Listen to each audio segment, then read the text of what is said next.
Hey guys, in today's video I will show you how to add transitions to your timeline on DaVinci Resolve. Be on the Trim Edit button mode.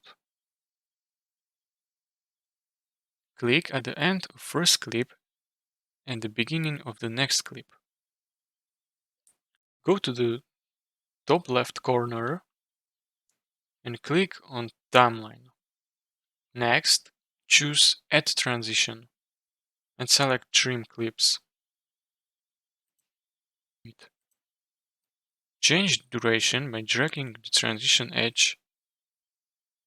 Go to the Inspector panel on the top right corner. In the Transitions section, choose different transition styles or customize their settings. Preview the transitions in the timeline. Adjust settings and duration until you achieve desired results. And that's it. If you found this tutorial helpful, please consider subscribing and liking the video.